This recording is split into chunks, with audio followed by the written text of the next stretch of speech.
Le souchet comestible est une mauvaise herbe très concurrentielle. Elle peut diminuer le rendement des grandes cultures et des cultures maraîchères. Elle se propage très rapidement d'un champ à l'autre par les machines. Comme d'autres agriculteurs, Ueli Isli a soudain été confronté à ce problème.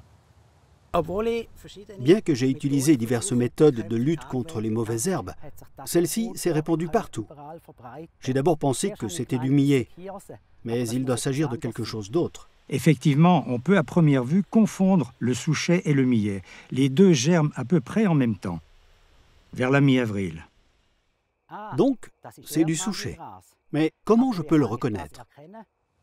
Les caractéristiques du souchet sont sa couleur vert jaunâtre, la pointe effilée de ses feuilles et leur pli central bien marqué. La plante est entièrement glabre. Le souchet est une cypéracée, comme les carex ou les joncs. La tige a une section triangulaire et n'a pas de nœud. Les feuilles sont ainsi faites que les herbicides habituels contre les graminées ne peuvent pas les pénétrer et n'ont donc aucun effet. La fleur du souchet est caractéristique. On ne peut pas la confondre. Le souchet produit des milliers de petites graines qui peuvent germer. Avec une bonne méthode de lutte, nous sommes en mesure d'empêcher la floraison des plantes. Les tubercules se forment au bout des rhizomes. Les nouveaux tubercules sont blancs. Ils brunissent en été et foncent encore en automne. Ceux de l'année précédente sont noirs. Leur taille varie d'une tête d'épingle à celle d'un petit pois. La plupart des tubercules se trouvent dans la zone de labour. Il est difficile de les détecter en surface car ils sont de la même grandeur que les particules de terre. Les tubercules se répandent sur les autres champs par le biais des machines et des véhicules. Lorsque le souchet s'est établi dans un champ, il est presque impossible de l'éradiquer. Une fois installé, il se répand dans le sens de travail et colonise en quelques années le champ tout entier. Et c'est là qu'il faut être prudent. Il faut éviter que les machines utilisées dans un champ contaminé circulent ensuite sur des parcelles encore saines. Après le travail, il faut enlever sur place le gros de la terre des machines et nettoyer le chemin si nécessaire. Puis rincer les machines et veiller à ce que la boue ne revienne pas dans les champs.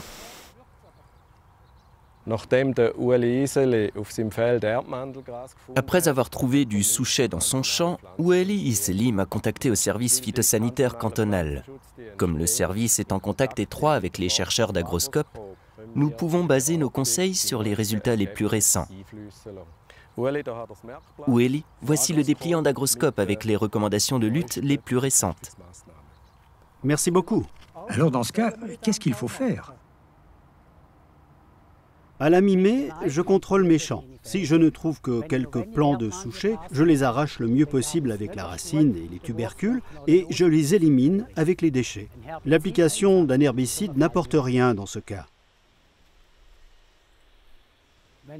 Si le souchet s'installe sans qu'on l'ait détecté, il peut rapidement infester de grandes surfaces. Il faut donc mettre cette zone hors production pour qu'il ne contamine pas tout le champ. Si le champ est très contaminé, je sème le maïs seulement à la fin mai, début juin. Cela me permet d'éliminer le souchet à la herse chaque fois qu'il est au stade de 2 à 5 feuilles. Ainsi, j'arrive à préserver un rendement en automne. L'alternative serait une lutte sans culture. Dans un champ contaminé, nous recommandons de ne pas cultiver de plantes racines comme le céleri ou la betterave sucrière. Pour lutter contre le souchet, il est très important d'empêcher la propagation des tubercules. En Suisse, la plupart des champs ne sont pas contaminés. Il est donc encore temps de stopper la propagation. J'espère que tous les collègues seront vigilants et signaleront le souchet au service phytosanitaire cantonal. Le service phytosanitaire cantonal vous informe sur les mesures de lutte les plus efficaces dans les champs à problème. Ensemble, nous pouvons développer des stratégies pour combattre le souchet. Seule une action concertée permettra d'éradiquer le souchet.